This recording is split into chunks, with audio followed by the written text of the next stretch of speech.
బులెటిన్లో మరో breaking news చూస్తున్నాం. బెజవాడలో వరద ముంపు తగ్గడంతో వీధుల్లోని ఇళ్లలోని బురద తొలగింపుపై అధికారులు దృష్టి సారించారు. కొన్ని చోట్ల బురద తక్కువే ఉన్నా మరికొన్ని చోట్ల కాలు తీసి కాలు పెట్టలేని పరిస్థితి ఉంది. దీంతో ప్రభుత్వం ఫైర్ ఇంజన్లను రంగంలోకి దించింది. ఆగ మేఘాలపైన బురద తొలగించే ప్రక్రియ కొనసాగుతుంది. నిన్న ఉదయానికి రాష్ట్రంలోని వివిధ ప్రాంతాల నుంచి 50 అగ్నిమాపక శకటాలు విజయవాడకు చేరుకున్నాయి. మొదటగా బీఆర్టీఎస్ రోడ్లో నిలిపి అక్కడ నుంచి వన్ టౌన్లోని విద్యాధర్పురం, కబేళ, భవానీపురం ప్రాంతాలకు ఫైర్ ఇంజన్ను పంపించారు. నిన్న మధ్యాహ్నం నుంచి బురద తొలగింపు పనుల్లో ఫైర్ సిబ్బంది తలమునకలయ్యారు. మొత్తం 32 డివిజన్ల పరిధిలో డివిజన్కు ఒక ఫైర్ ఇంజన్ కేటాయించారు. వాటి ద్వారా ఆయా ప్రాంతాల్లోని వీధులు, రోడ్లను శుభ్రం చేస్తున్నారు. ఆయా ప్రాంతాల్లోని ఇళ్లు, అపార్ట్మెంట్ సెల్లార్లు, బురదలో నిండిపోయిన వాహనాలను శుభ్రం చేస్తున్నారు. అయితే సుమారు 350 మందికి పైగా అగ్నిమాపక సిబ్బంది బురద తొలగింపు కార్యక్రమంలో పాల్గొంటున్నారు.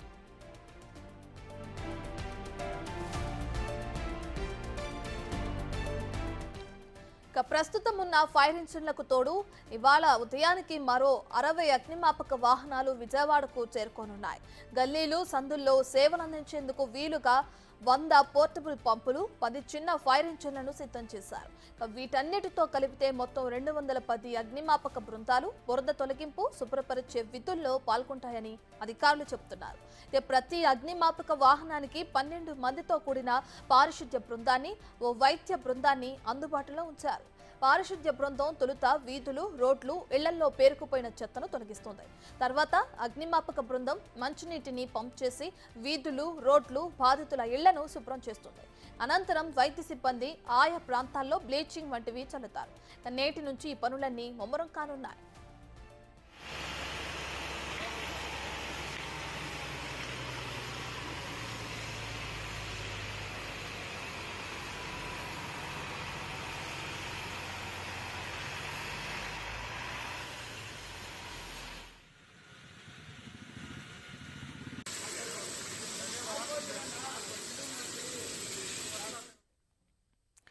రైట్, ఇక విజయవాడని వరద ఏ విధంగా ముంచేసిందో మనందరికీ తెలిసిన విషయమే. అయితే ఈ పరిణామంలో అటు సీఎం చంద్రబాబు కూడా క్షేత్రస్థాయిలో పర్యటించి సహాయక చర్యలని ముమ్మరం చేశారు. ఇక వరద తగ్గింది, ఇప్పుడు బురద బాధ ఎక్కువైంది విజయవాడ నగరానికి. అయితే దీనికి సంబంధించి కూడా పారిశుద్ధ్య సిబ్బంది వెంటనే విధుల్లో హాజరయ్యి అక్కడున్న బురదను తొలగించడం కూడా మనం స్క్రీన్లో విజువల్స్లో చూస్తున్నాం. దీనికి సంబంధించి పూర్తి డీటెయిల్స్ మా ప్రతినిధి రాజు అందిస్తారు.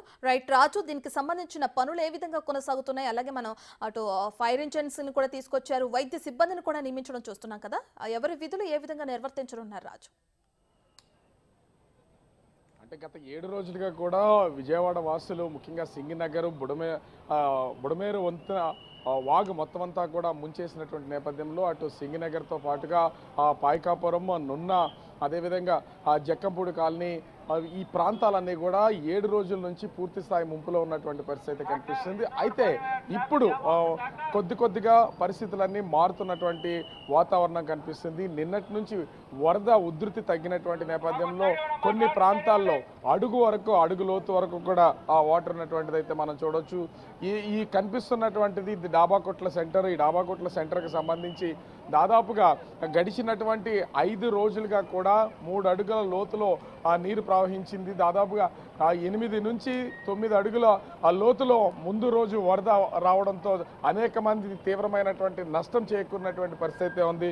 అయితే నిన్న కూడా 3 అడుగుల లోతులో వాటర్ ప్రవాహం అయితే కొనసాగింది. ఈ రోజు అడుగు లోతులో వాటర్ ప్రస్తుతం అయితే ఉన్నటువంటి పరిస్థితుల్లో శానిటేషన్ సిబ్బంది మనమైతే లాంగ్లో కూడా చూడవచ్చు విజువల్స్లో, ఎక్కడికక్కడ ఫస్ట్ వాటర్లో ఉన్నటువంటి ప్లాస్టిక్ వస్తువులన్నింటినీ, అదేవిధంగా వేస్టేజ్, చెత్త మొత్తాన్ని కూడా దగ్గరుండి మా శానిటేషన్ సిబ్బంది అంతా కూడా క్లియర్ చేస్తున్నటువంటి పరిస్థితి కనిపిస్తుంది.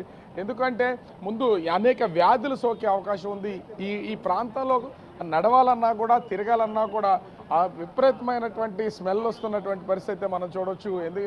అనేక ప్రాంతాల్లో నుంచి ముఖ్యంగా డ్రైనేజీలు ఏకమైపోయాయి, సెప్టిక్ ట్యాంక్స్ అన్ని ఓపెన్ అయిపోయినటువంటి పరిస్థితి ఉంది. ఈ నేపథ్యంలోనే వాటర్ మొత్తం అంతా ఇళ్లలోకి వెళ్ళిపోయి ఇళ్ల లోపల కూడా స్మెల్లింగ్ వస్తున్నటువంటి నేపథ్యంలో ప్రస్తుతం అయితే శానిటేషన్ దాదాపుగా 4000 మందికి పైనే వివిధ మున్సిపల్ కార్పొరేషన్లు, మున్సిపాలిటీల నుంచి శానిటేషన్ సిబ్బంది అయితే ఇక్కడికైతే చేరుకున్నటువంటి పరిస్థితి ఉంది. వాళ్ళందరూ ఒక సింగినగర్ పరిసర ప్రాంతాల్లోనే ప్రస్తుతం ఎక్కడికక్కడ ఆ చెత్తను క్లీన్ చేసే పనిలో నిమగ్నమైనటువంటి పరిస్థితి ఉంది. అదేవిధంగా అంబులెన్సులు కూడా ప్రతి చోట వాటర్లో ఉన్నటువంటి ప్లేసెస్లో కూడా అంబులెన్సులు సిద్ధం చేసి ప్రస్తుతం వీళ్ళకి ట్రీట్మెంట్ అందిస్తున్నటువంటి, అంటే తాత్కాలికంగా వాళ్ళకి మెడిసిన్, ఒకవేళ ఏమైనా ఫీవర్స్ ఉన్నాయా లేదా స్కిన్ ఎలర్జీస్ వస్తున్నాయో వాటిని గమనించి ఎక్కడికక్కడ వాళ్ళకైతే మెడిసిన్ అందిస్తున్నటువంటి పరిస్థితి అయితే కనిపిస్తుంది.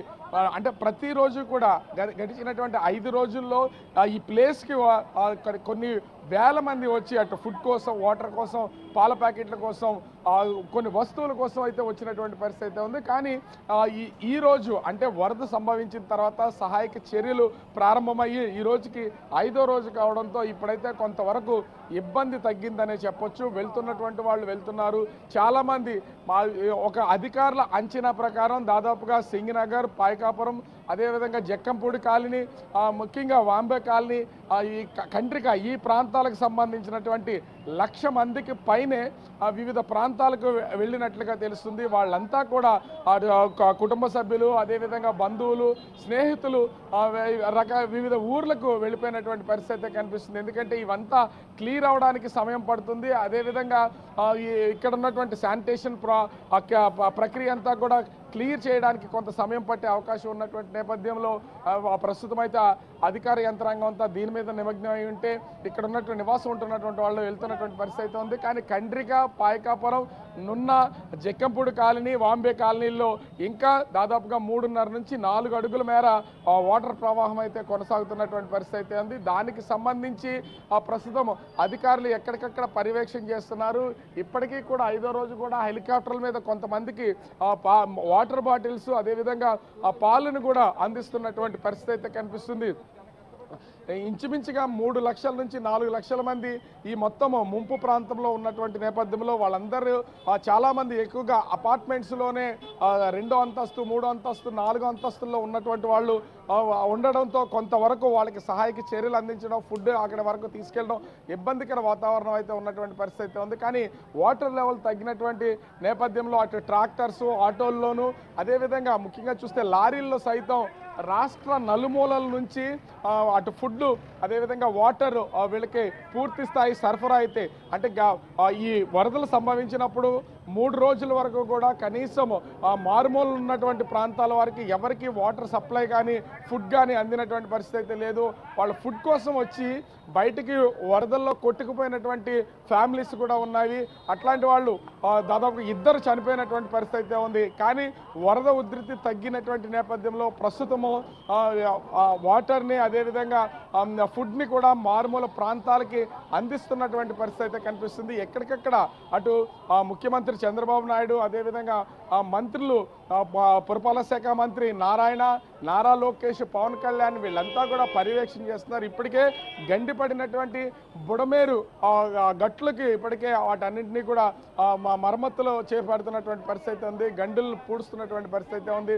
మరోపక్క శానిటేషన్కి సంబంధించినటువంటి సిబ్బంది, వీళ్ళతో పాటుగా వైద్య శాఖకు సంబంధించినటువంటి సిబ్బంది కూడా పూర్తి స్థాయిలో రోగాలు ప్రబలకుండా ఉండేలాగా ముందస్తు జాగ్రత్తలు తీసుకుంటున్నారు. ఎక్కడికక్కడ కొన్ని వెహికల్స్లో యువకుల్ని, అదేవిధంగా ముఖ్యంగా చూస్తే ఆ శానిటేషన్ ఈ ప్రాబ్లమ్ని క్లియర్ చేయడం కోసం ఎక్కడ చూసినా చెత్తా చెదారం పేరుకుపోయింది. వెహికల్స్లో నిలిచిపోయినటువంటి పరిస్థితి ఉంది. 2 వీలర్స్, 4 వీలర్స్ కూడా చాలా వరకు, ఆటోలు ఇవన్నీ దెబ్బతిని ఇక్కడ లోపల ఉన్నటువంటి పరిస్థితుల్లో వీటన్నింటినీ కూడా క్లియర్ చేసుకుంటా వస్తున్నారు. అయితే గడిచినటువంటి 2-3 రోజులుగా ఉన్నటువంటి వాతావరణం అయితే ప్రస్తుతం కొంతవరకు చక్కదిద్దారనే చెప్పొచ్చు. మరొక 1 నుంచి 2 రోజుల్లో పూర్తి స్థాయి సాధారణమైనటువంటి ఆ లైఫ్కి అటు సింగనగర్, జక్కంపూడి కాలనీ, ఈ ప్రాంతానికి సంబంధించినటువంటి ప్రజలందరూ కూడా వచ్చే అవకాశం అయితే ఉంటుంది. కానీ అందరికీ ఒక బెడదైతే వెంటాడుతుంది. ఎక్కడ చూసినా కూడా చెత్త పేరుకుపోవడం, అనేక ప్రాంతాల నుంచి వచ్చినటువంటి చెత్తతో పాటుగా ఇళ్లల్లో ఉన్నటువంటి వస్తువులన్నీ కూడా కొట్టుకుపోతున్నటువంటి పరిస్థితి అయితే కనిపిస్తుంది. ఎక్కడికక్కడ దీన్ని క్లియర్ చేయకపోతే కనుక ఖచ్చితంగా ఈ అంటువ్యాధులు సోకే అవకాశం ఉంటుంది. ముఖ్యంగా చూడు, ఈ ప్రాంతంలో నిలబడాలన్నా కూడా ఎక్కువసేపు నిలబడలేనటువంటి పరిస్థితి అయితే కనిపిస్తుంది. దీంతో ఎక్కడికక్కడ ముందు వాటర్లో ఉన్నటువంటి చెత్త అంతా కూడా క్లియర్ చేసే ప్రయత్నం అయితే అధికార యంత్రాంగం చేస్తుంది. అనేక ప్రాంతాలకు సంబంధించినటువంటి స్వచ్ఛంద సంస్థలకు సంబంధించినటువంటి వాళ్ళు వాటర్ ట్యాంకర్లతో ఎక్కడికెక్కడ వాటర్ సప్లై చేస్తున్నటువంటిది అయితే మనమైతే చూడొచ్చు. ఇక్కడ శానిటేషన్ ప్రాబ్లం క్లియర్ అయితే, ఎందుకంటే ఇప్పటికే చాలా ఇళ్లలో బురద చేరిగిపోయి ఉన్నటువంటి పరిస్థితి అయితే ఉంది. ఆ ఇళ్లలోకి వస్తున్నటువంటి ఆ బురదను కూడా ఇంటి లోపల నుంచి ఈ వరద నీటితోనే క్లియర్ చేసుకుంటూ ఇక్కడికక్కడ వీళ్ళందరూ కూడా ప్రస్తుతం అయితే సాధారణమైనటువంటి స్థితికి చేరుకుంటున్నటువంటి పరిస్థితి అయితే ఉంది. మరొక 2 రోజులు పూర్తయితే ఇక్కడ ఉన్నటువంటి వరద ప్రభావితానికి సంబంధించి అన్నీ క్లియర్ అయ్యే అవకాశం అవుతుంది. కానీ చెదురుమదురుగా వర్షాలు పడుతున్నటువంటి నేపథ్యంలో ఈ వర్షం ఇబ్బంది ముందు పడుతుందా లేదా ఇంకా వరద వస్తుందనే భయంతో మాత్రం బెజవాడ వాసులు వణికిపోతున్నటువంటి పరిస్థితి కనిపిస్తుంది. Ratna. Right, thank you Raju.